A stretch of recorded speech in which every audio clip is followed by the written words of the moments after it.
Please please please madam इतनी सी बात मान लीजिए। आई प्रॉमिस इसके बाद कभी आपको किसी चीज के लिए फोर्स नहीं करूंगी, जिद नहीं करूंगी। इतनी सी बात मान लीजिए। मैडम सबसे मिल लीजिए प्लीज। हाँ मैडम मिल लीजिए, आई ऑल्सो प्रॉमिस। का मिल लीजिए और काहे मिल लीजिए और काहे माने हम तुम्हारी बात। इतना मेहनत किया, पूरा केस सॉल्व किया और हमें थोड़ा भी क्रेडिट नहीं दिया मैडम सर ने। हाँ सीनियर है ना वो, सीनियरों ने हम पे ठोस जमा रही हैं। मैडम सर हमारे लिए, हमारी खातिर, अपनी पुष्पी की खातिर एक बार मिल लीजिए ना। बस एक बार मिल लेने में क्या ही जाता है। पुष्पा जी प्लीज। देखिए मैडम, आप एक बार जाइए तो सही, मिलने के लिए अच्छा ना लगे तो वापस आ जाना। कौन सा मैडम सर आपको बांध कर रखेंगी। प्लीज मैडम, आपको मेरी कसम। हमारी भी कसम। तुमको तुम्हारे तंदूर पे सेक देंगे, समझे तुम। तुम्हारा तंदूरी इकबाल बना देंगे हम। निकलो यहाँ से। ये देखो पकड़ में बिल्ला चोर। तभी हम सोचे 2 दिन से हमारी बिरयानी कहाँ गायब हो रही है। मैडम देखो चोर को। नहीं मैं चोर नहीं, मैं तो चोर था। अभी मैं सुधर गया हूँ। ये तो मैं बिरयानी इसका धंधा कर रहा था, बेच रहा था मैं। ये थिएटर के बाहर ब्लैक। देखो जो भी प्रॉफिट आएगा हम आधा बांट लेंगे। कितना प्रॉफिट हुआ है? अभी तो लॉस हुआ है। निकलो यहाँ से। रख के बिरयानी रख के निकलते हैं। ये रखी बिरयानी। मैडम अब तो मैंने कसम दी है, अब प्लीज ना मत बोलिए। वैसे भी आजकल मेरी तबीयत ना ऐसे ठीक नहीं चली, जुकाम बहुत हो रहा है। हाँ मैं जानती थी आप हाँ ही बोलेंगी। आप मेरी बात कभी टाल ही नहीं सकती है। Thank you madam, thank you so much मेरी बात मानने के लिए। बस एक बार मैडम सर से मिल लीजिए। Thank you thank you thank you thank you. Pushpa ji आप हमारी बात समझिए। देखिए एक तो आप हमसे उम्र में बड़ी हैं, थोड़ी सी। हाँ थोड़ी सी बड़ी हैं, लेकिन इसीलिए हम आपकी कोई भी बात टाल नहीं सकते। आपको ऐसा लगता है कि हमारे और करिश्मा सिंह के मिल लेने से, बात कर लेने से आपसी मन मुटाव खत्म हो जाएगा, लेकिन हम जितना करिश्मा सिंह को जानते हैं उनके जहन से किसी भी बात को इतनी आसानी से निकालना मुमकिन नहीं है। मैडम सर आप ही तो कहती है ना, बातचीत से ही सारे मसले हल हो जाते हैं, कहती है ना आप ही। तो फिर मिल लीजिए ना, एक बार मिल लेने में क्या जाता है। अच्छा ठीक है, मिल लेते हैं। ओके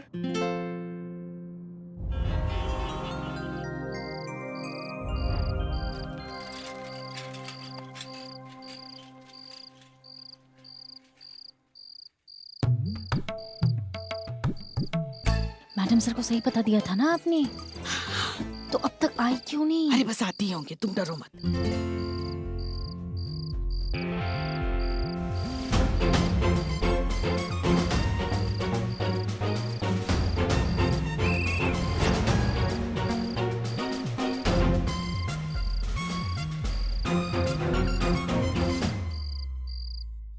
काफी वक्त पहले हमने आपसे एक बार कहा था कि हम भी एक जमाने में आप ही की तरह हुआ करते थे।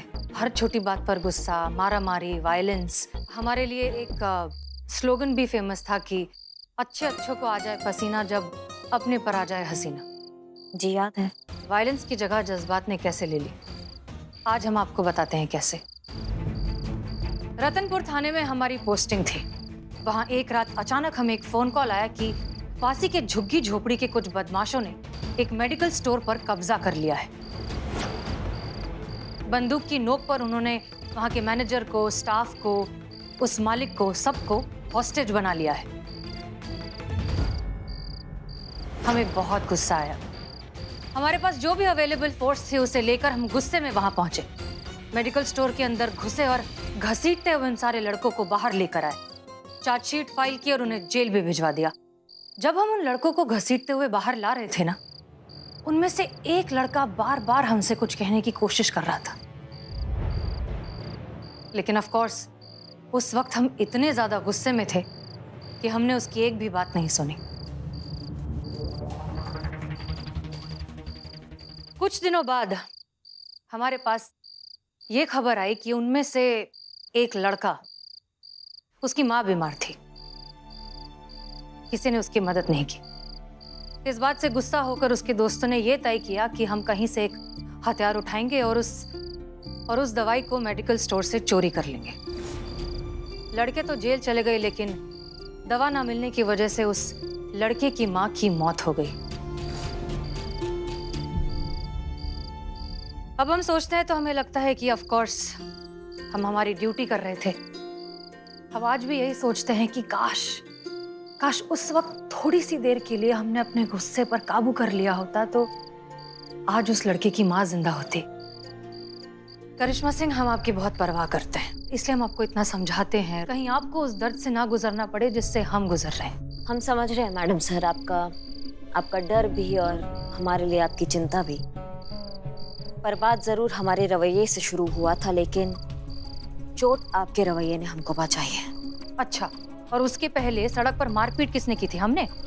भरे थाने में सबके सामने हमारी इज्जत की मैया की सासू मैया हमने आपकी की थी मैडम सर, या आपने हमारी की थी? हम ये अपमान कभी नहीं भूलेंगे। ये किसने कहा था? हमने। हाँ, हमने कहा था, लेकिन दिल से कहा था। तो हमने भी आपकी कोई इज्जत की मैया की सासू मैया नहीं की थी करिश्मा सिंह, जो सच है वो कहा था। इसका मतलब आप मानती कि हम धोखेबाज हैं, हमने गलती किया है, हम मुखबिर हैं, हमने ड्रग्स का बात लीक किया है, हम ही है जो यहाँ की बातें वहाँ करते हैं, और हम ही है जो छल कर रहे हैं आपके साथ और उस थाने के साथ। हमने कब कहा? आपने सबके सामने थाने में हमारी आंखों में आंखें देखकर कहा था मैडम सर। करिश्मा सिंह, आप भूल रही हैं कि आप अपने सीनियर से मुखातिब हैं। यही अपने सीनियर होने का आप हमेशा हम पे रौब जमाती है और उर्दू के भारी भारी लफ्ज बोल के आप हमें दबा देती है। लेकिन मैडम सर, आप भी सुन लीजिए, इस बार जो आपने कहा है ना, वो हमारे यहाँ पर लगा है सीधा दिल पर, और इसकी भरपाई जल्दी नहीं होगी। आपको जो सोचना है सोचिए, आपको जो करना है कीजिए, हम जा रहे हैं। हाँ ठीक है, हमें भी नहीं आना था यहाँ पे, वैसे भी मैं संतू ने कहा इसलिए हम यहाँ आ गए। तो हमें कौन सा शौक था? हमें भी पुष्पा जी ने।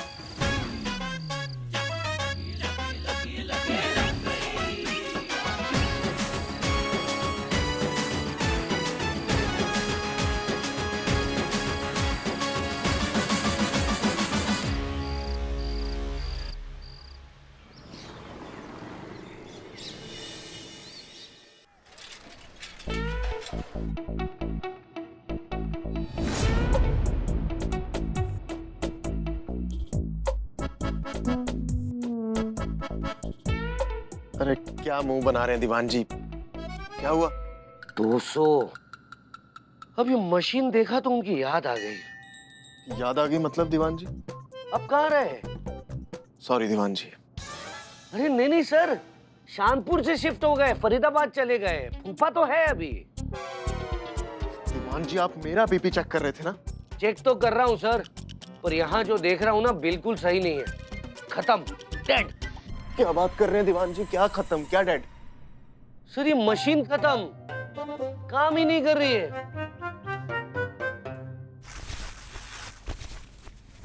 आपके चेले की पहले लगी पड़ी और आपको कॉमेडी की सूझ रही है दीवान जी? अरे ये नहीं कि कोई ढंग का आइडिया बताइए हमें, ताकि कुछ ऐसा कोई पॉसिबिलिटी हो जाए कि ये थाना हमारे हाथ लग जाए और हमारी दीदी को ये ना पता चल पाए कि हमने झूठ बोला था कि ये थाना हमारा हो चुका है और वो हसीना मलिक अपनी टीम को समेट के यहाँ से जा चुकी है। सर एक बात समझिए, जंग में जीत मायने रखती है, तरीका नहीं। आपके तरीके से नहीं जीतना है हमें ये थाना। आपके तरीके आप अपने पास रखिए। अरे जो काबिल होगा उसे मिल जाएगा थाना, और हम ऐसा कोई काम नहीं करेंगे जिसके लिए हमारा जमीर गवारा न देता हो। वाह सर वाह, अब तो आपकी जबान भी हसीना मैडम जैसी हो गई। गवारा, जमीर। सॉरी सर, ये सोच के साथ ये थाना तो क्या, आपको इस थाने को पाने का सपना भी नहीं नसीब होगा।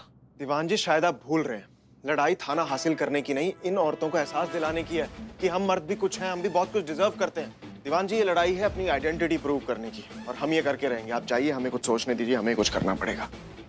ठीक है सर, अभी तो हम जा रहे हैं। और हाँ, जाते जाते आपको एक बात याद दिला दे, कुछ ही दिनों में आपके यहाँ पर कोई आ रहा है, आपकी दीदी और शायद आपके पापा भी। उनके आने से पहले अगर ये थाना आपका नहीं हुआ तो सोच लीजिएगा क्या होगा।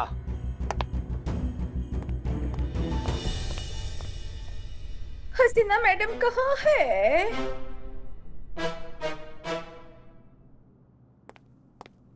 आप हमारी कंप्लेंट लिखे ना, क्योंकि हम बड़ी दिक्कत में हैं। अरे सुमन दीदी, आप यहाँ क्या कर रही? रपट लिखाने आए थे। अरे तो मुझे बोल दिया होता, थाने में आने की क्या जरूरत थी? हम क्या बताएं? आप जानते हैं ना? अरे दीवान जी ये सुमन दीदी हैं, आजकल बंटी और घर को यही संभाल रही हैं, बहुत अच्छे से काम करती हैं। थोड़े दिन पहले इन्हें रखा था। अब दीदी मुझे बताइए क्या प्रॉब्लम है, यूं सॉल्व कर दूंगा। नहीं, आपसे घर के पर्दे नहीं धुलते हैं। आप हमारी प्रॉब्लम का क्या पर्दाफाश करेंगे? रहने दीजिए, ये मामला किसी महिला ऑफिसर को ही संभालने दीजिए। सर, आपकी कुंडली में औरतों से इज्जत लिखी नहीं है, ये भी। बैठी बैठी बताइए क्या समस्या है? जय मैडम, जय जय। Please please carry on. बताइए। घर में चोरी हुई है। क्या? तो दीदी आपने मुझे क्यों नहीं बताया? नहीं, आपके नहीं, हमारे घर में चोरी हुई है। 2 महीने पहले मेरी बेटी का रिश्ता तय हुआ था। अभी कुछ दिनों बाद उसकी सगाई होने वाली है। उसी सगाई के लिए हमने एक अंगूठी खरीदी थी। उसी अंगूठी की चोरी हो गई है। लड़कों वालों ने डिमांड की थी कि उनको कीमती वाली महंगी वाली अंगूठी ही चाहिए। अब अगर वो अंगूठी नहीं मिली तो मेरी बेटी का रिश्ता टूट जाएगा। दया कीजिए, मेरी बेटी का रिश्ता टूटने से बचाइए ना। नहीं नहीं नहीं, आप शांत हो जाइए। आप बिल्कुल चिंता मत कीजिए। जिसने भी आपकी बेटी की अंगूठी चुराई है ना, उसके हलक में हाथ डालकर वो अंगूठी हम वापस लेकर आएंगे और आपको देंगे। लेकिन हमें एक बात का बहुत ज्यादा आश्चर्य हो रहा है, वो ये कि सगाई में जो इतना महंगा अंगूठी डिमांड कर रहे हैं, शादी में तो आपकी खाली खींच लेंगे वो लोग। नहीं मतलब ऐसे लालची लोग, इतने लोभी लोग, इनकी सुताई होनी चाहिए मार्केट में सबके सामने। ऐसे कोई दहेज कैसे मांग सकता है, आप समझ रहे हैं? और नहीं तो क्या, पता है आपको, हमने हमारे लल्ला की शादी में ना 1 रुपया तक दहेज नहीं मांगा। हाँ ठीक है। हाँ तो हम ये कह रहे थे कि उनको मार मार के ना ऐसा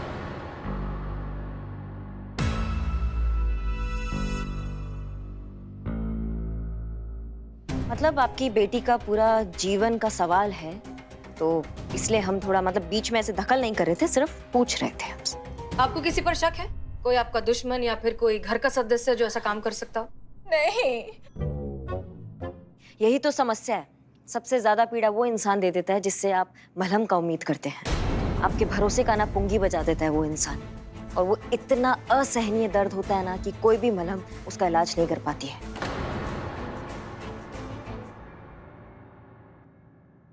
बिल्कुल सही कह रही हैं मैडम, हम इनसे बिल्कुल 100% अग्री करते हैं। वो क्या है ना कि रिश्तों की इमारत बनावटी ईंट पर नहीं, भरोसे की नींव पर बननी चाहिए। अगर भरोसा नहीं रहा तो एक न एक दिन वो इमारत और वो रिश्ता टूट ही जाएगा ना। युक्ति, आप लोग क्या कह रहे हैं? हमारी तो कुछ समझ में नहीं आ रहा है। संतोष शर्मा, ये केस अब आप हैंडल करेंगी।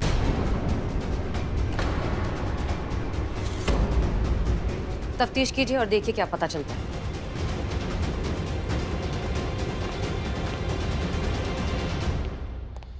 दीदी आप मुझे बताइए ना, कब हुआ ये सब? देखा सर, देखा आपने? आपके रहते हुए भी ये केस का चार्ज संतोष शर्मा को दे दिया। हाँ तो आप ही की तो करतूत का नतीजा है ये दीवान जी। ना ही आपने बेचारी करिश्मा सिंह की वीडियो को अपलोड किया होता, ना सर धीरे धीरे बोलिए। ना ही आपने वीडियो अपलोड की होती, ना ही हसीना और करिश्मा सिंह के बीच में दरार पड़ती, और ना ही इस थाने में ऐसी नेगेटिविटी फैलती। दीवान जी, अरे दीवान जी, हमें थाना जीतना है। ऐसे सियासती खेल से इस थाने की मासूमियत नहीं छीननी है हमें। आपको हम ऐसे लगते हैं कि क्यों किया आपने ये सब? सर आप ऐसे नहीं हैं, पर प्लीज धीरे से बोलिए ना सर। अगर किसी ने सुन लिया ना तो आज ही मेरा ट्रांसफर या लाइन हाजिरी हो जाएगी सर। इसी लायक हैं आप। अगर हमारे गुरु नहीं होते ना तो हम खुद आपकी लाइन हाजिर करते। क्या बालों के साथ साथ अपने इंसानियत और शराफत के उसमें भी डाई मार लिए, जो इतनी काली काली घटिया हरकतों पर उतर आए हैं?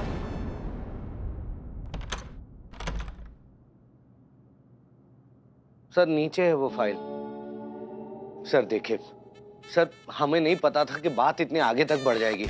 और सर हम मानते हैं कि हमारा प्लान मजबूत नहीं था, लेकिन उनकी दोस्ती भी तो कमजोर थी ना सर। सर बिना भरोसे की दोस्ती और बिना आत्मा का शरीर। मतलब कहां से आ रही है आपके अंदर इतनी नेगेटिविटी दीवान जी? कोई शहर में नया दोस्त बना? नहीं सर, कोई दोस्त नहीं बना।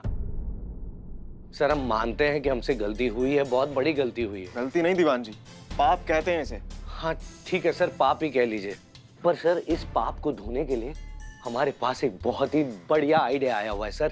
ये आइडिया अप्लाई करने से सर आपकी दीदी आने से पहले ये थाना आपके कब्जे में होगा। आपके सर एक बार बात सुन तो लीजिए, एक सवाल का जवाब दीजिए। एक औरत के जीवन में सबसे इंपॉर्टेंट चीज क्या होती है? बोलिए बोलिए, क्या होती है? उसकी पहचान? नहीं सर, उसका घर, उसका पति, उसकी घर गृहस्थी। सर जस्ट सोचिए, अगर हसीना मैडम के जीवन में कोई आ जाए, उनकी शादी हो जाए, उनका पति हो, बच्चा हो, तो सर कहाँ वक्त मिलने वाला है उनको?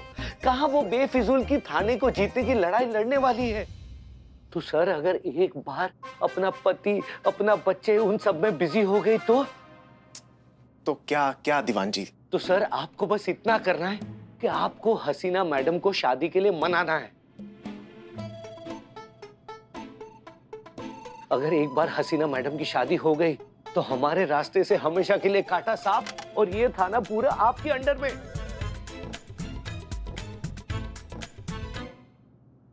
ग्रेट। शादी जो एक दिन सभी को करनी है। जी सर। और शादी के बाद ऐसे कॉम्पिटिशन्स पे ध्यान किसका जाता है दीवान जी? बिल्कुल।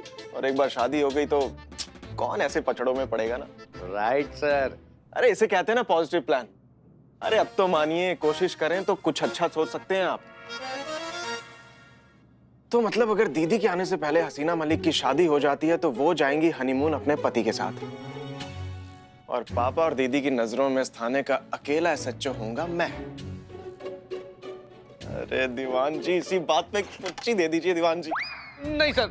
छोटी सी? नहीं सर। पिन्नी सी? नो। अरे आइए ना। अरे सर आप शादी क्यों नहीं कर लेते? फिर नेगेटिव बात। आप हमें रास्ते से हटाना चाहते हैं हसीना मलिक को? इसे कहते हैं ना प्लानिंग दीवान जी।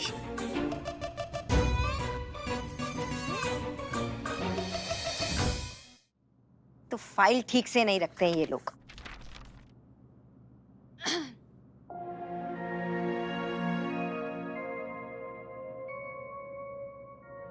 तुम गई नहीं? काहे?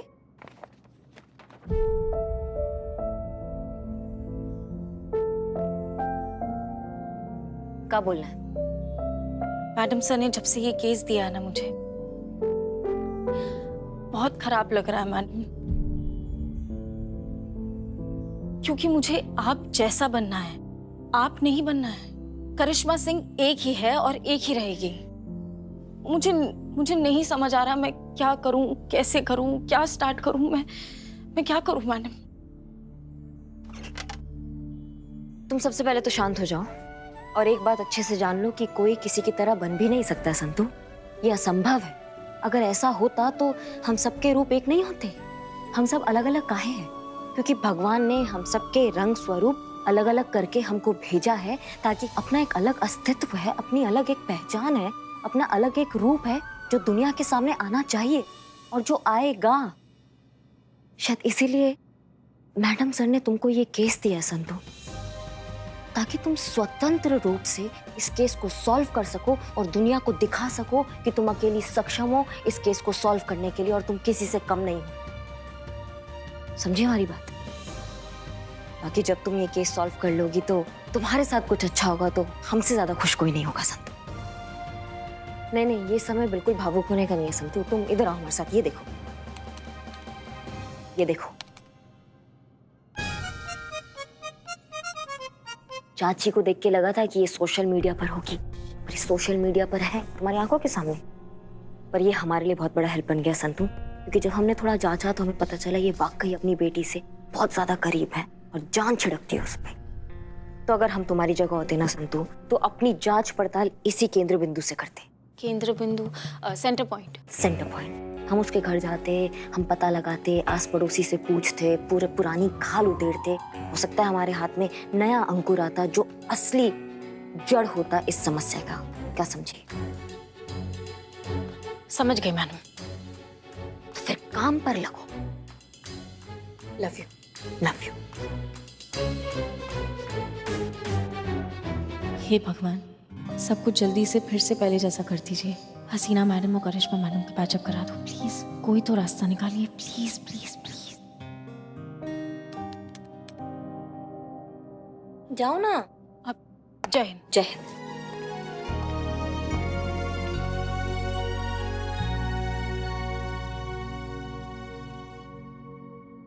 अरे भैया कितनी बार प्लीज बोले? हाँ, अरे कितनी मिन्नतें कर चुके हैं सबको, लेकिन किसी को पड़ी ही नहीं है।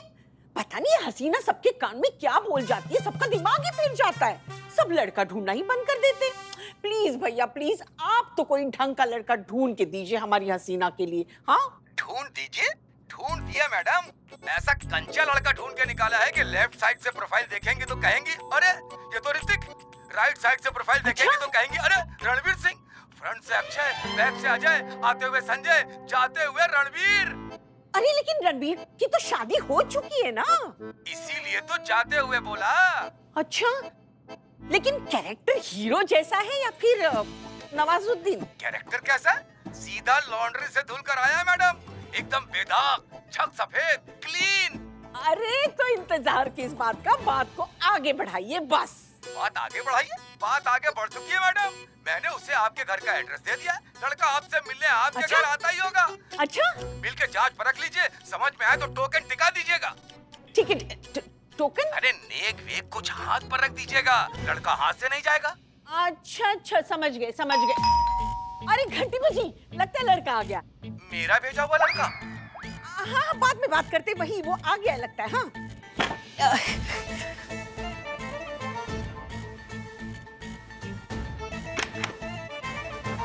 नमस्ते माँ जी।